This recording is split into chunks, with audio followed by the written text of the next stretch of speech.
Hello மக்களே, இன்றைக்கி ஒரு இன்ட்ரெஸ்டிங்கான டாபிக் உங்களுக்காக எடுத்துகிட்டு வந்திருக்கேன். இன்றைக்கி என்ன டாபிக்னு பார்க்குறீங்களா? இன்றைக்கி நம்ம பார்க்க போகிற டாபிக் கிரேனியல் நர்வ்ஸ். மொத்தம் 12 கிரேனியல் நர்வ்ஸ் இருக்குது. இதை ஈஸியாக எப்படி ஞாபகம் வச்சுக்கிறதுன்னு உங்களுக்கு சொல்லித்தரேன்.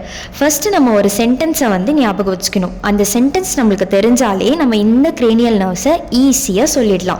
அந்த சென்டென்ஸ் என்னென்னா, one of our Tamil teacher asked for very good vada and halwa. இந்த சென்டென்ஸை ஞாபகம் வச்சா நம்ம மைண்டில் இப்போ அந்த 12 கிரேனியல் நர்வ்ஸ் இருக்கும். என்னென்ன கிரேனியல் நர்வ்ஸ்ன்னு பார்க்கலாமா? Olfactory, optic, oculomotor, trochlear, trigeminal, abducens, facial, vestibulocochlear, glossopharyngeal, vagus, accessory, hypoglossal. Next ஒரு இன்ட்ரெஸ்டிங்கான ஒரு டாப்பிக்கோட உங்களை சந்திக்கிறேன். பாய்.